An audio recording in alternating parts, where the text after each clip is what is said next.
Okay, let's start. Om Jnanatimirandasya Jnananjanashalakaya Chakshurunmilitam Yena Tasmai Shri Gurave Namaha. Shri Chaitanya Manobhishtam Sthapitam Yena Bhutale Swayam Rupa Kadamayam Dadati Swapadantikam Vandeham Shri Guroho Shuktapadakamalam Shri Gurun Vaishnavansha Shri Rupam Sagrajatam Sahagana Raghunatamitam Tam Sajivam Sadvaitam Savadutam Parijana Sahitam Krishna Chaitanya Devam Shri Radha Krishna Padam Sahagana Dalita Shri Vishakam हे कृष्ण करुणा सिंधु दीन बंधु जगतपते गोपेश गोपिका कांत राधा कांत नमोस्तुते तप्त कांचन गौरांगी राधे वृंदावनेश्वरी विशभानुसुते देवी प्रणमामि हरिप्रिय वाञ्छाकल्पतरुभ्यश्च कृपा सिन्धुभ्येव च पतितानां भावनेभ्यो वैष्णवेभ्यो नमः जय श्री कृष्ण चैतन्य प्रभु नित्यानंद श्री अद्वैत गदाधर शिवासादि गौर भक्तवृंद हरे Krishna Krishna Krishna Hare Hare Hare Ram Ram Ram Hare Hare. So welcome to corporate Bhagavad Gita. We'll continue from our fifth chapter. Verse number 12 is what we completed last week. We'll go with 13. So, so this particular chapter is called Karma Yoga, Action in Krishna Consciousness. And Arjuna is asking similar question. You tell me to renounce, but you tell me to work with devotion. What is better? So Krishna, he tells that one should work with devotion, and those who don't, those who give up work and all that, they generally take to the path of sannyas, of living alone in the forest and all that. But for most of the population, one should do work in devotion. That's best for them. And then how they should do? They should do it in the mood of just they should do in the mood of Nishkam Karma Yoga. What is Nishkam Karma Yoga? Hmm.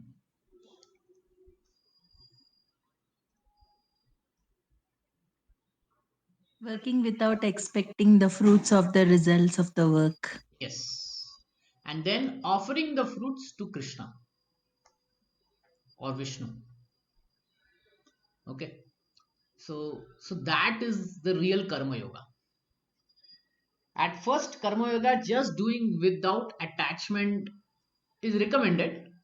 But then the best Karma Yoga is when we offer the result also to Krishna. And we looked at certain reasons why.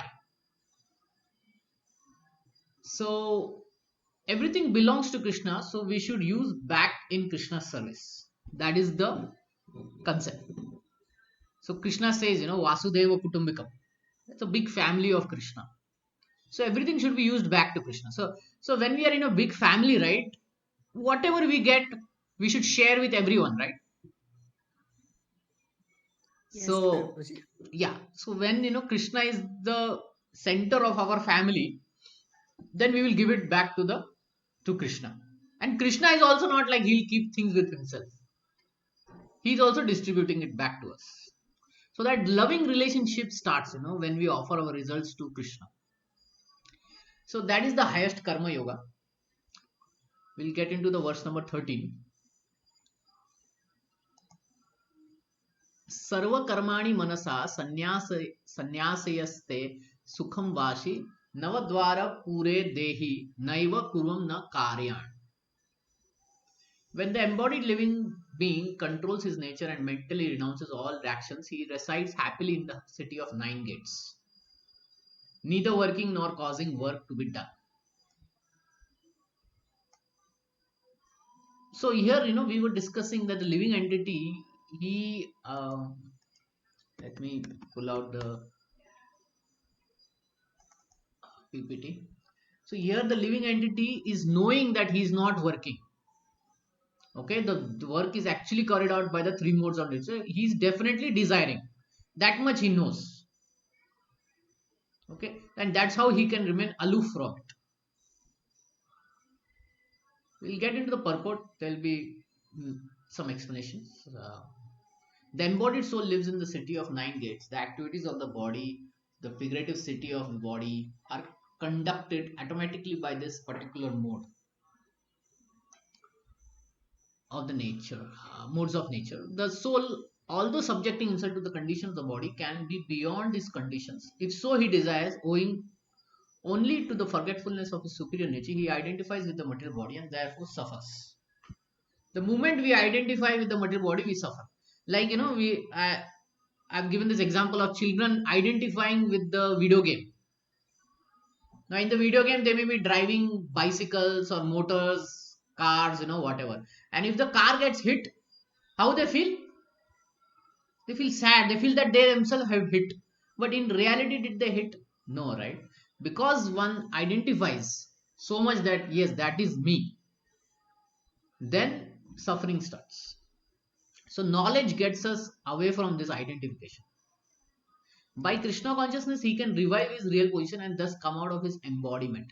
Therefore, one who takes to Krishna consciousness, one at once becomes completely aloof from bodily activity. In such a controlled life in which his deliberations are changed, he lives happily within the city of nine gates. The city of nine gates is what?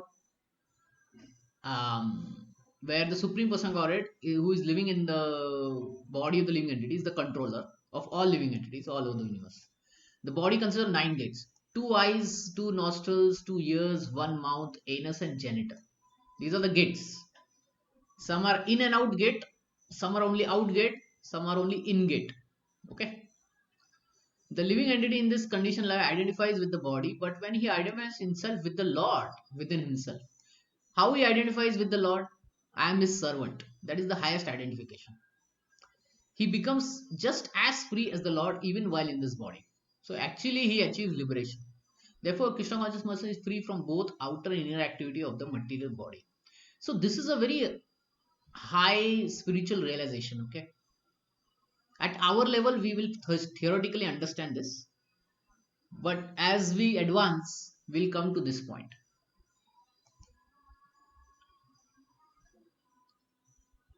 न कृततन्न कर्माणि लोकस्य सृजति प्रभु न कर्म फल संयोगम स्वभावस्तु प्रवर्तते.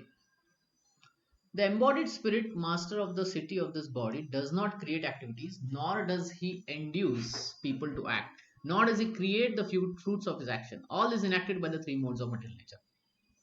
So Krishna is explaining, everything that happens, the work, the activity is all done by the three modes of material nature. No, so what is the soul doing? He's desiring. He's definitely desiring.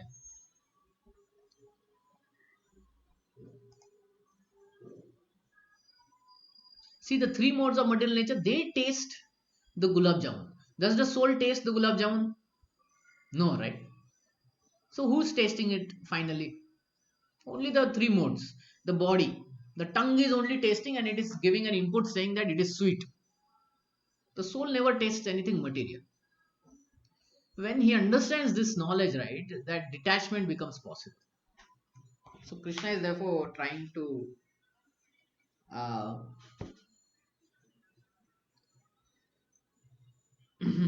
explain Arjuna that how this whole system is working and what we need, how we need to detach ourselves from there. So it's like, it's like, let's say you are playing the video game, and if, let's say, you're driving the motor car in the video game and that hits something, because you are detached from it,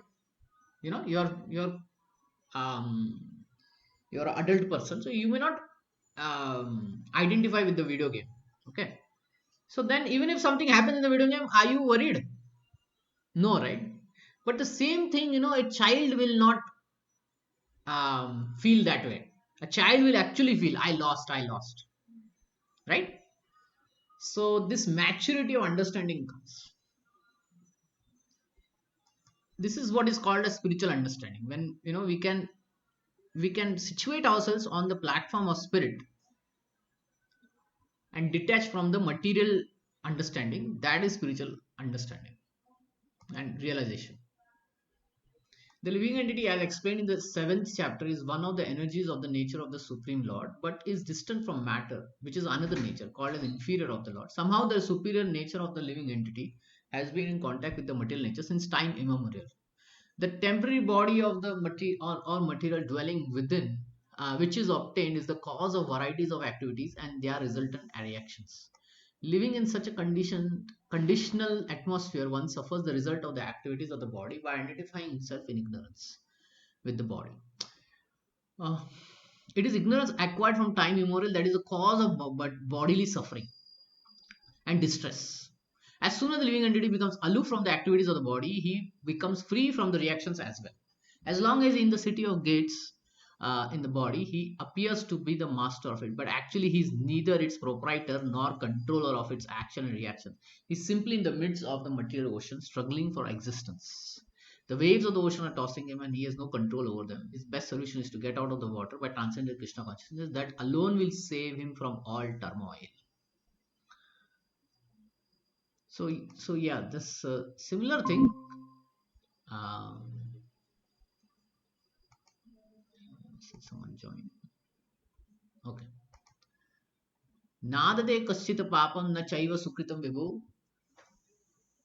अज्ञानेनावृतं ज्ञानं तेन मुयन्ति जन्तवः. Nor does the Supreme Lord assumes anyone sinful or past activities. Embodied beings, however, are bewildered because of the ignorance which covers their real knowledge. Now, why this Supreme Lord is not assuming anyone's sinful or past activities? Why do you think the Supreme Lord should not be blamed for any sinful or past activity? What is your reasoning?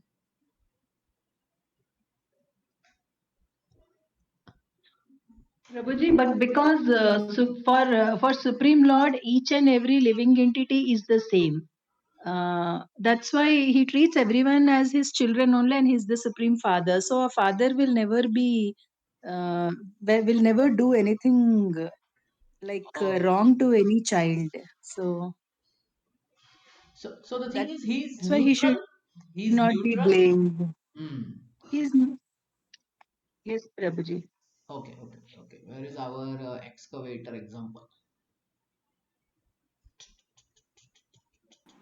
So, Prabhu, in my opinion, Yeah. what I think is that as we know that we were actually parts and parcel of Krishna, and we were Hmm. living with Krishna, but because of our own desire to enjoy independently from Krishna, we came here, Right. and so basically, so Krishna basically respected our individual desire, Hmm. whether it is so in that position also when we come here, so he also wants to respect whatever we are doing, Hmm. even if it is wrong or if it is right, sinful or pious activities.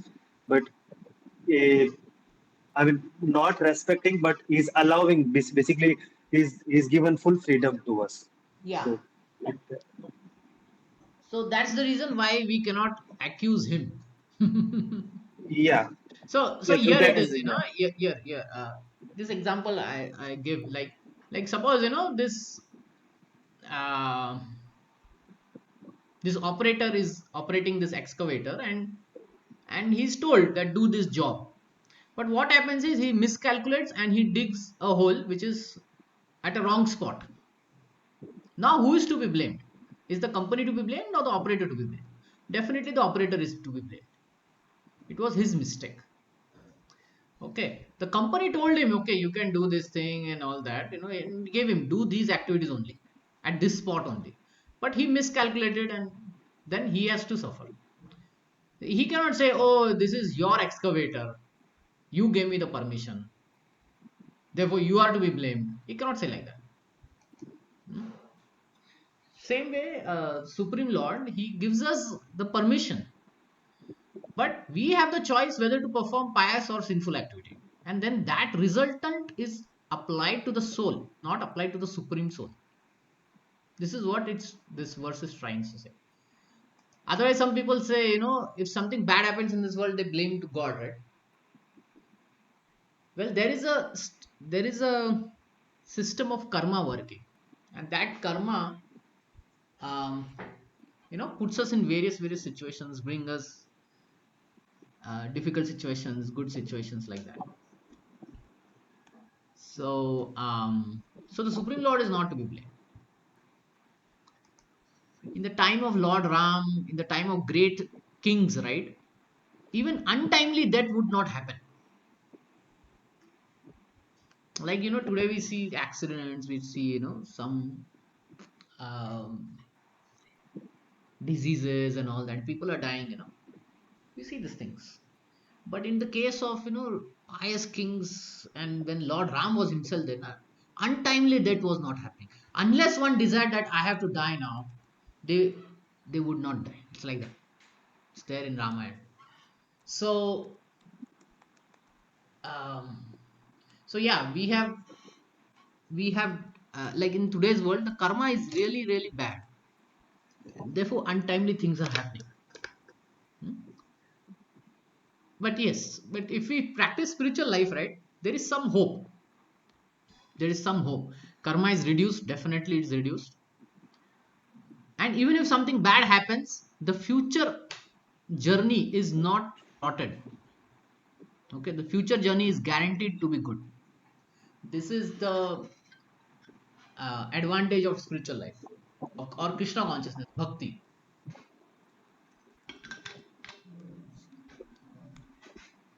Okay. The Sanskrit word Vibhu means the Supreme Lord, who is full of unlimited knowledge, riches, strength, fame, beauty, renunciation. He is always satisfied in himself, undisturbed by sinful or pious activity. See, he is undisturbed by sinful or pious activity. So many bad things happen, right? We may sometimes think, how God can see all this? Well, he's undisturbed. When there is a rise of irreligion, what he does?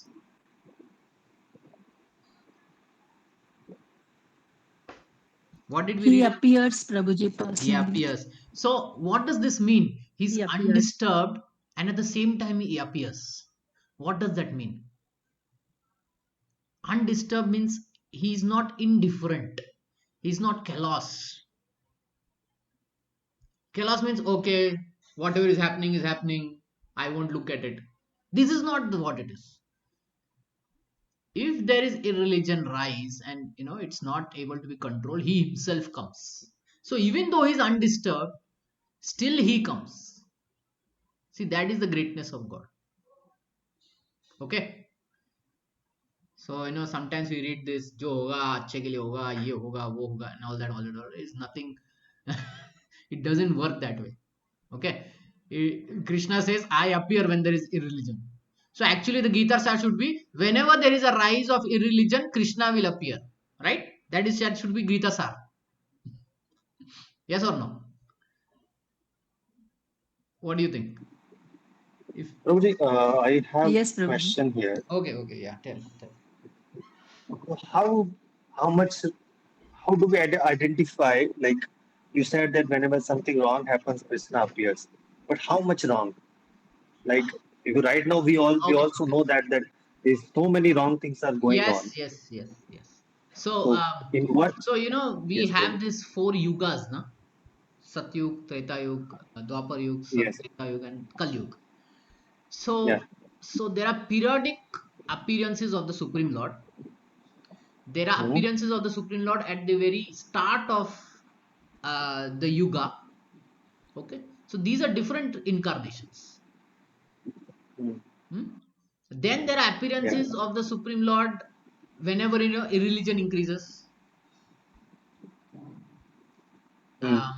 And they may come for one day or something, like Narsingha Bhagwan. He just came for a day. Hmm? After actually he came for maybe 1 or 2 days, whatever. But yeah, um, so those kind of appearances come. So what terrible should happen is the um, okay. First is the Vedic sacrifices. The Vedic culture is threatened and is thwarted and is challenged. Then he will come. That is one. Second is when there is too much of sinful people on the earth, and they are troubling the earth. This is what happened at the time of Krishna.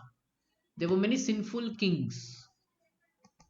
Therefore, the earth felt the burden and she went to Brahma. Brahma took her to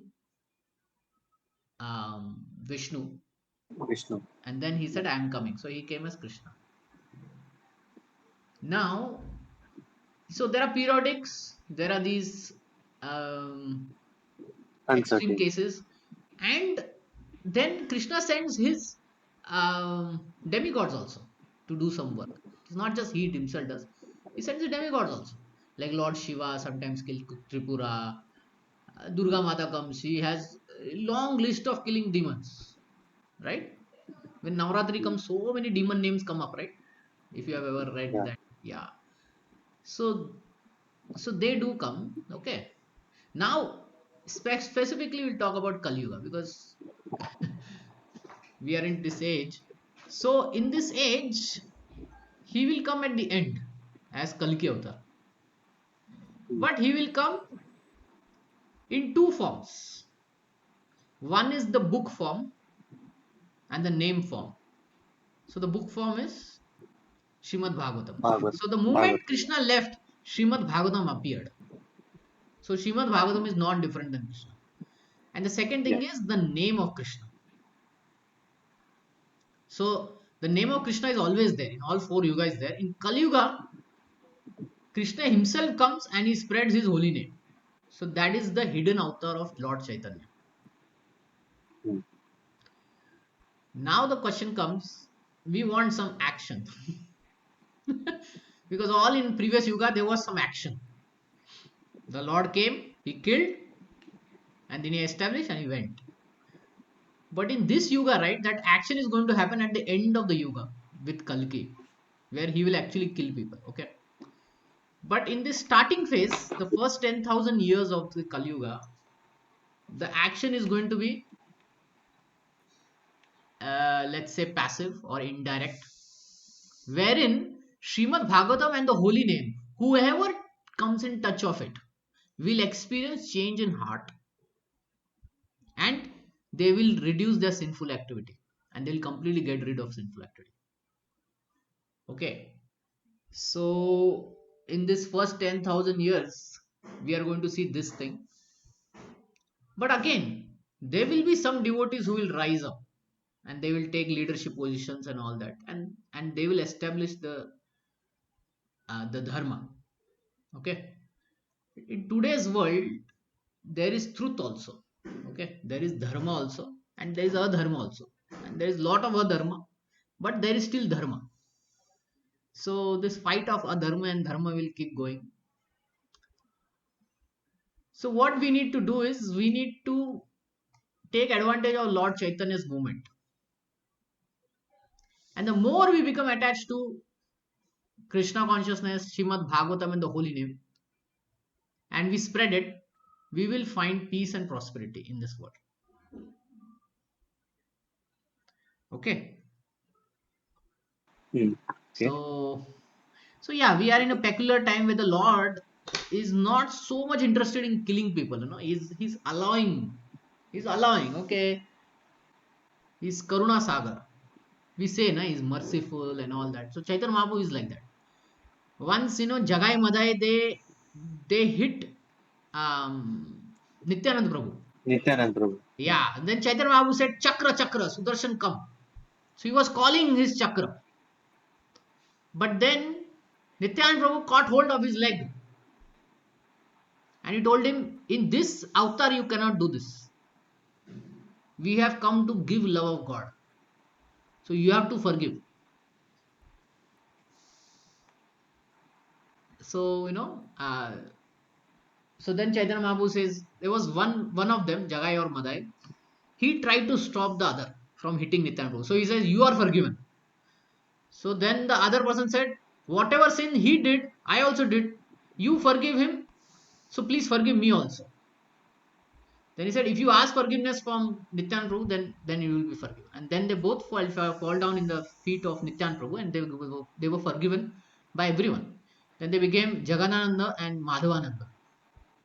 great devotees of the Lord. So, so the change of heart, the transformation of heart is going to be the main theme. Prabhupada preached in the West. He could make hippies into happy devotees, right?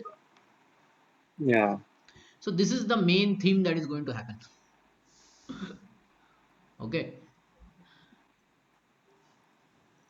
Mhm. Okay. Yeah. So yeah. So we want some action. Definitely, we want some action. So action will be in this kind of action. It will be different kind of action without shastra. Mm. Without shastra.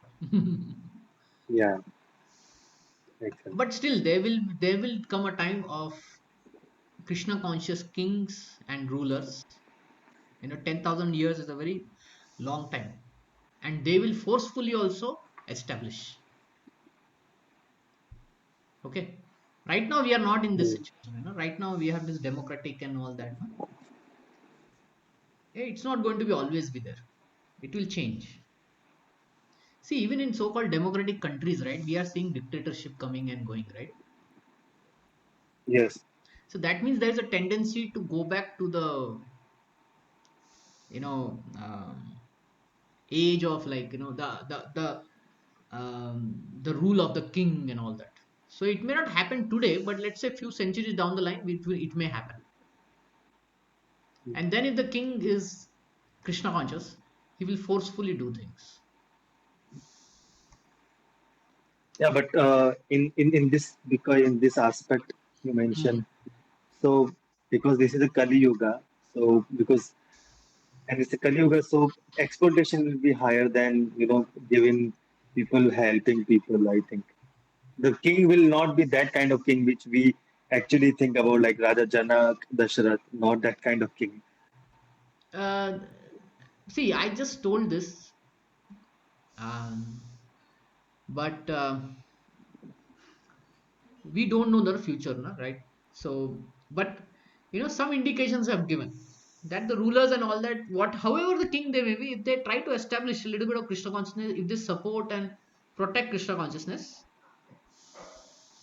then that will be enough. Like, when Chaitanya Mahaprabhu was there, there was this king, Pratap Rudra. Mm. Pratap Rudra was there, so he would serve the devotees, he would protect the dharma, he would protect the Krishna conscious movement. So that all is there. So yeah, you may not say the king like Ram or something, but definitely nothing worse also. Okay. Uh, so you're mentioning whatever you're mentioning right now. Is it from you're talking from a Bhagavatam? Is it mentioned in the Bhagavatam or some other scripture, Prabhu? Okay. So um in the Bhagavatam it is mentioned like that in Kali Yuga the holy name will be spread, and that is the savior of everyone. Okay, that much is mentioned. Uh, Now these okay. things like 10,000 years and all that is something in other scriptures, or maybe the acharyas have said. Okay. Okay. Mhm. Okay. And then Yeah, I got am it. just expanding on it and saying that there will come a time like the kings and the rulers where they will enforce, because Mm. it takes a leader to really make the big change. A leader can make a big change actually, Yes. either for good or either for bad. Like that it is. Yeah. Mm. So anyway, so my point Yeah. here was that even though he's undisturbed, he's neutral and all that, but technically he's not very neutral also, right? He Mm. himself will come when irreligion will increase, or he will send his agents, all these demigods and all, they will also come and fight.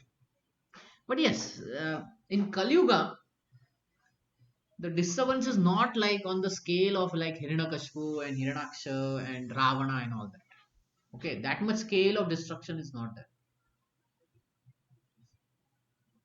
For today's world, we are still living in a very truthful society now, where truth is really respected, dharma is respected, and all. Right? It has to degrade more, and you can imagine after 4 lakh years, what will be the extent of degradation? I mean, these numbers are very big, just imagining also is very difficult. But anyway, um, yeah. Hare Krishna, Prabhuji, then more and more agents should keep coming in, no, till that time. Yeah, so I many mean, devotees are coming, na? Acharyas are coming and all. See, I told you the theme is what? The theme is transformation of heart. So the action is very, you know, soft action, we can say like that. but so many other I mean groups are also coming up, no, Prabhuji, and people find them easier to follow also, no. Yeah, yeah. There will be, see, this world is full of cheaters and cheated. That is there. Okay. Um, Okay. but let's say, whatever group may come up, if they do something Hmm. against the Vedic injunctions, right, then it is a problem. But let's say they follow some of the Vedic injunctions, then they are slowly advancing. That much we should understand. Okay. In some Okay. places we may go, there may be some saints and all that, right? The people, I mean, these are small saints and all, but they are good enough for them. Like, they will establish good principles, right? They'll establish dharma, they'll establish protection of Vedic culture, right? So we should appreciate Hmm. all that. But when things go against the Vedic culture, na, that is a bigger problem. Okay. Prabhuji, but this bona fide thing also should be there, no? So that's what I'm saying. That if they take something from the Vedas, which is bona fide, Hmm. then we should appreciate. There are some Hmm. organizations which don't take anything from the Vedas. They create their Yes. own meditation process and all that, right? That is not good. But then there are some organizations who will take it from the Vedas. They may not come to the conclusion of bhakti and all that. For them, it may be jnana or it may be dhyana. We should still appreciate. Okay, fine. You're at least following the Vedas, no? Okay. Yeah. And then the third category is when we go to villages and all that. There, it may be some local saint and all, some 100 years back, 200 years back, they are worshipping him. But if you look at his teachings, if we find that okay, they are matching with what the Vedas have said, and they're still continuing Vedic culture, even if it is the worship of some demigod and all that, we'll still consider it fine. Why? Because that is gradual advancement. It is under the umbrella of the Vedas. That should be our attitude. Okay. Okay. Okay. Yeah. Uh, we should know which one we should reject and which one we should accept and appreciate, if not fully, partially. Okay. Not like we reject everything. Otherwise, we may anger some people and they may unnecessarily become angry on Krishna. I said this Bhagavad Gita wala, they said something like this. No, that is not what we want, right? Yes, Prabhuji. Yeah, yeah. So we should have that balanced attitude. Appreciate whatever is under the umbrella of Vedas and be happy with it. We have to preach and spread to the innocent. That much is there. Okay. Not everyone will come, but few also may come. We should be happy with that. Okay. He does not create a particular situation for any living entity, but the living entity, bewildered by ignorance, desires to be put into certain conditions of life, and thereby his chain of action reaction begins. So, super soul doesn't want the living entity to go into this chain of action reaction, but the living entity is forcing. It is like, the child becomes very adamant, not listening only. I want it, I want it, I want it, I want it. So then what will the parent do? Okay, take it. Right? It's our personal experience. Okay. A living entity is by superior nature full of knowledge. Nevertheless, he is prone to be influenced by ignorance. due to his limited power. The Lord is omnipotent and the living entity is not. The Lord is Vibhu or omniscient, but the living entity is Anu or atomic. Because he is living soul, he has the capacity to desire by his free will. So we have free will, everyone has free will.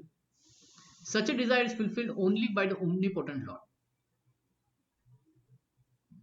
So it is sanctioned. Those free wills are sanctioned by the Supreme Lord, but he is acting neutrally. No? So sometimes the free will is impious, sinful. That is also sanctioned. But the Supreme Lord is not to be blamed for that. And so when the living entity is bewildered in his desire, the Lord allows him to fulfill those desires, but the Lord is never responsible for the action reactions of the particular situation which may be desired. Being in a bewildered condition, therefore, the embodied soul identifies with the circumstantial material body. Let me complete this whole reading, and it's very philosophical. And become subjected to the temporary misery and happiness of the life. The Lord is constant companion of the living entity as Paramatma or super soul. Therefore, he can understand the desire of the living individual soul as one can smell the flavor of flower by being near to it. Parents understand their children very much, right? If the child is looking in some direction, the parent will immediately understand what the child is thinking. Yes or no? Yes. Yes, Prabhuji. Yeah, in the same case with husband wife also. Yes, Prabhuji. So you can understand by being near, we can understand other person very subtly and very quickly. So what is the extent of the Supreme Lord who is the nearest to the soul in all his journey through many bodies? How much he can understand the soul, right? Yes, Prabhuji. Yeah, More than 100%. yeah, yes. So the Lord fulfills his desire as he deserves. Man proposes and God disposes. The individual is not therefore omnipotent in fulfilling his desire. The Lord, however, can fulfill all desires, and the Lord, being neutral to everyone, does not interfere with the desire of minute, independent living entities. Neutral. Okay, he's acting neutrally. However, when one desires Krishna, then he doesn't remain neutral. He will come. The Lord takes special care and encourages one to desire in such a way that one can attain him and be eternally happy. The Vedic hymns therefore declare the Lord engages the living entity in pious activities so that he may be elevated. The Lord engages him in the impious activities so that he may go to hell. But this may sound like he's too neutral, right? Yes, Any Prabhuji. question on this point? How do you? It is written also, no, Prabhuji. The Lord is neutral in the when you're scrolling down, it was written there also. Yes. That Lord being neutral. But is he always neutral? That is our question. So technically, he is not always neutral, right? Whenever the irreligion comes, he comes. And then he says, let's see. But most of the time he is neutral, no, Prabhuji? No, as a super soul, he's neutral. But as the Bhagwan aspect, he's not neutral. So here what we are talking is super soul. Okay. One who sits in the heart. Four-handed form of Vishnu. Yeah. When he's in the Bhagwan aspect, he is not neutral. Okay. But yeah. So in the Bhagwan aspect, yeah, 10.10 verse. This will come in when we read our 10th chapter. Approximate double. So what he says is, those who are constantly devoted to me in serving me in love, I give them the understanding by which they can come to me. To show them special mercy, I dwelling in their hearts. So you can see dwelling in their hearts is what? Who dwells in our heart? The super soul. But now we are reading, he is neutral. But now what is the super soul saying? To show them special mercy, I dwelling in the heart, destroy the shining lamp of knowledge and the darkness born of ignorance. So if somebody is approaching Krishna, right, he may not remain neutral. He will take steps. See, to show him special mercy, meaning he's acting, right? He's not neutral. He's acting. He's doing actively something. He's actively showing him the way. Getting?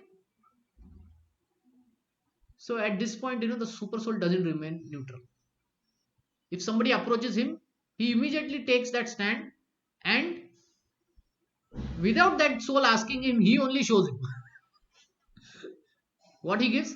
A shining lamp of knowledge. So through his heart, he gives him knowledge. Okay. So yes, the Lord engages in living entity so that he may be elevated, or he engages him in impious activity so that he may go to hell. But if he approaches Krishna, if the living entity approaches Krishna, then what the Lord does? 10.11. He shows them the way. Okay. The living entity is completely dependent in his distress and happiness by the will of the Lord. He can go to heaven or hell as cloud is driven by the air. Therefore, the embodied soul, by his immemorial desire to avoid Krishna consciousness, causes whole bewilderment. Okay, the whole problem is if we avoid Krishna consciousness, then we always will be bewildered. Consequently, although he is constitutionally externally blissful and cognizant, due to his littleness of his existence, he forgets his constant position to serve the Lord and is thus entrapped by nations. And under the spell of ignorance, the living entity claims that the Lord is responsible for his additional existence. Okay, he holds Lord responsible. God's act, right? If you take any insurance or something for a house or something, it will say God's act, the flood, the famine, and all that. Anything bad happens in somebody's life, they just blame God only. This is because of you. Like Gandhari, all her 100 sons died. So she said, Krishna, you're responsible for it. You're responsible for it. She didn't think this way, that what her 100 sons did, what Duryodhana did, right? Was Duryodhana a good person? No. He brought upon the war. So then he brought upon himself, right? Enemies. And then he himself got killed. So how can you put the Lord to be responsible? The Vedanta Sutras confirms this. He said the Lord neither hates nor likes anyone, though he appears to. It appears that he kills the demons. He likes his devotees. But it is actually the reciprocation. He's not hating or liking. His hate and like is the absolute platform. What is the absolute platform? Which is which is universal to everyone. It is applicable to everyone. That is absolute, no Okay, Prabhu. okay, okay. From mathematical perspective, it is like this. Absolute of minus 1 is Without 1. any duality. Yeah, what is absolute of minus 1? 1. And what is absolute of 1 is also 1. So it's like that. I took some mathematical help to understand Without absolute. duality is called absolute, no Prabhu. No, no, no, no. Duality means two things. Absolute means one thing. So that's what I'm trying to explain. That even the negative emotion and all that in absolute nature still becomes positive. But in a dual nature, it remains negative. See, when we suffer here in this world, it is very painful, right? In the Yes, Prabhu. spiritual world, if similar suffering comes now, it is not painful. It is ecstasy. Okay. If we cry here, it is painful. In the spiritual world, if we cry, it is It is ecstasy. ecstasy. Yeah, that's what is the difference between duality and absolute nature. Okay. Okay, Prabhu. Yeah. ज्ञानेन तु तद अज्ञानम येषां नाशितम आत्मनः तेषाम् आदित्यवत् ज्ञानम प्रकाशयति तत्परम. When, however, one is enlightened with the knowledge by which nations see, we are talking about knowledge, right? So there's a lot of philosophy. The whole philosophy is to make us separate from this body. I mean, to understand, to give us that realization that we are separate from this body. The whole philosophy is given for that. Then what happens? Then the knowledge reveals everything as the sun lights up everything in the daytime. then the knowledge reveals everything. Okay?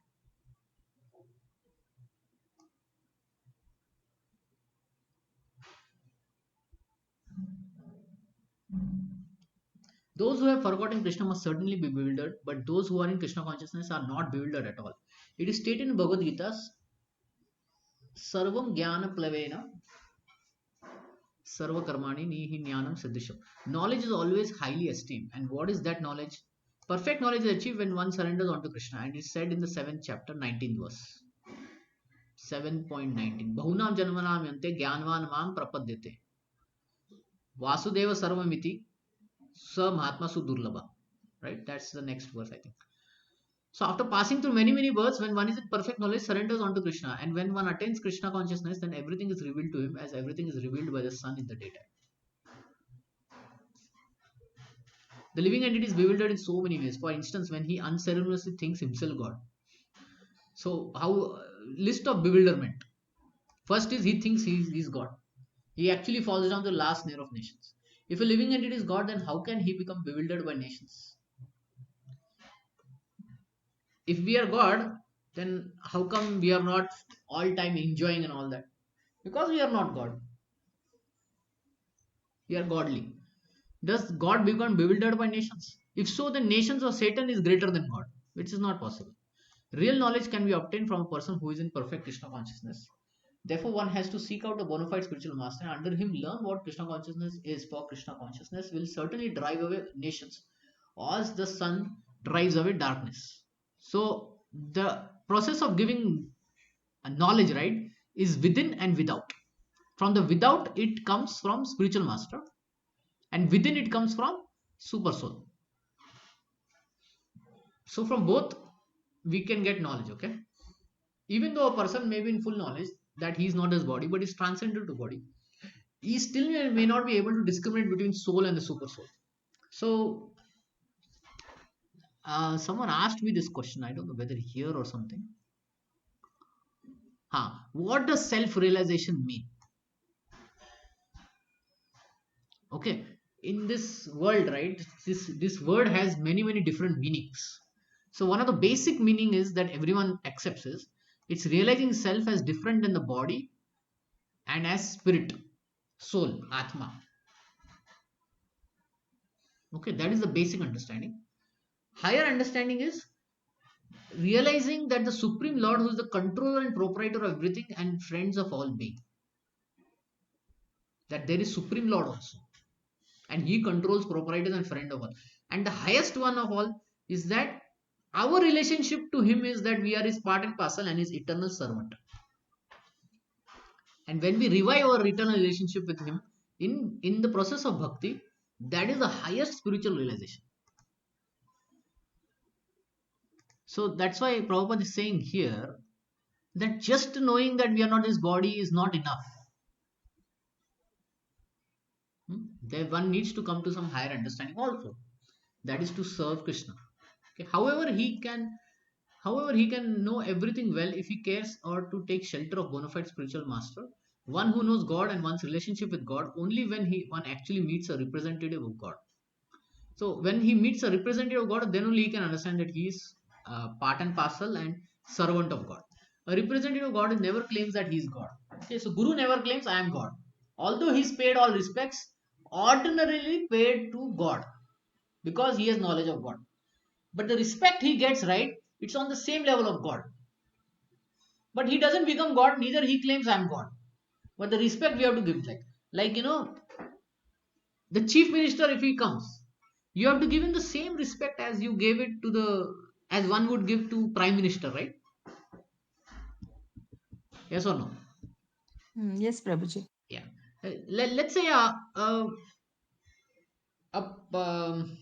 this police people come at your home. You have to give him the same respect as you would give to a sub inspector or a inspector or a dig, right?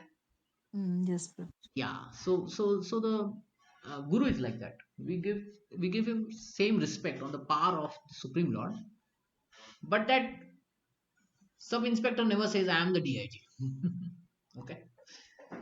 One has to learn the distinction between God and living entities. Lord Krishna therefore stated in second chapter, he said that every living being is individual, and the Lord is also individual. They were all individuals in the past. They were individuals in the present, and they will continue to be individuals in the future, even after liberation. At night, we see everything as one darkness, but in the day, when the sun comes up, we see everything in its real identity. In the night, right? Even trees also look dark, black color, right? But in the daytime, we come to know, okay, this is brown and this is green, and there are various flowers on it, right? In the night, everything looks black. So we need the light of spiritual knowledge. Then we can see things as they are. Okay, identify with the individuality in spiritual knowledge is real knowledge. Let's say. Okay, you can complete this one also. Tad budayas tad atmanas tad nishtes tad parayanaha gachanti apurna avritam jnana nirduta kalmashaha. When one intelligent mind, faith, refuge are all fixed in the Supreme, then one becomes fully cleansed of misgivings, though complete knowledge, and thus proceeds straight on the path of liberation.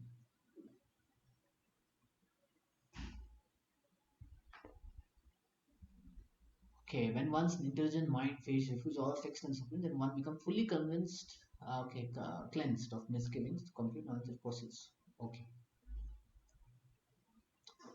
So, we have our intelligence, mind, faith, and refuge. Refuge means we take shelter of. When all of it is fixed on the Supreme, then the liberation path to liberation becomes very clear. Like sometimes our only intelligence will be there. Theoretically, we'll be understanding things, but mind, faith, refuge is somewhere else, right? Sometimes our mind is taking part in it, but faith and refuge, shelter, and all that may not be taking part in it. So all four needs to come. Hmm? So this is the advanced state of a spiritualist, where he can apply all four of it to the Supreme Lord. Okay.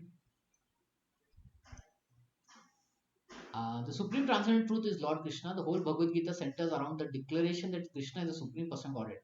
So, where does it declare that Krishna is Supreme Person? Or how does Aham Bhagavad Gita? sarvasya prabhava. He says, no, Prabhuji, aham Okay, that is sarvasya Krishna saying. prabhava. That is Matta Krishna sarvam saying. pravartate. In that shloka, he says. Yeah, that is Krishna saying. Ha, Prabhuji. How does Bhagavad Gita say?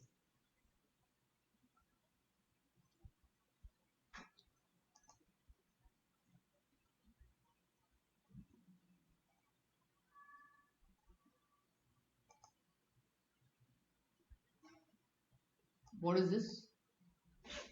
Shri Bhagavan. Bhagavan Uvacha. Bhagavad Gita. Yeah, it is not Shri Krishna Uvacha, it is Bhagavan Uvacha. So Bhagavad Gita itself tells that Krishna is the Supreme Lord. Actually, in the other scriptures, right, it will say Shri Shiva Uvacha, Shri Brahma Uvacha, Shri Narada Uvacha, like that. But Bhagavan they won't use. Only for Krishna, Narayan, Vishnu they may use the Bhagavan. And second is, they may use it sometimes for his pure devotees, like Narad Muni or Lord Shiva. They may say like that, Bhagavan. Um, Paratattva. Paratattva means the supreme reality who is understood by knows of the supreme as Brahman, Bhagwan, Paramatma, and Bhagwan. Bhagwan or the supreme person God is the last word in absolute. There is nothing more than that. The Lord says, Matha Parataranat Anad Kinchit Asti Dhananjaya. Impersonal Brahman is also supported by Krishna. Brahmano hi Pratishtam. This verse comes in 14th chapter, where it says that impersonal Brahman, the Brahma Jyoti, is coming from Krishna, is supported by Krishna. Therefore, in all ways, Krishna is the supreme reality, one whose intelligence, mind, faith, and refuge are always in Krishna, or in other words, one who's fully in Krishna consciousness, undoubtedly washed clean of all misgivings, and is in the perfect knowledge in everything concerning transcendence.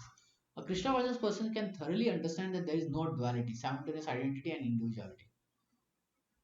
Sorry, a Krishna conscious person can thoroughly understand that there is duality, simultaneously identity and individuality in Krishna, and equipped with such a transcendent knowledge, one can make steady progress on the path of liberation. Meaning we are one with Krishna and at the same time we are different to it. How we are one with them, with him? In quality. Qualitatively, Prabhuji. Quantitatively, no. Like, the child will say, I am from this family. He's qualitatively one with the father and mother. But quantitatively, no, right? So, qualitatively, a husband, wife, it's a together, one team, one person. So, it is said, now after marriage, husband and wife become one. Do they become one or remain two? They remain two. Physically, they remain two, but consciousness, I mean, Yeah, on the see, the conscious word level, they are duality is one. used. Huh? So they remain in duality, but simultaneous identity and individuality. Simultaneously one and different. Okay. So let's open up for some questions. Any questions or comments?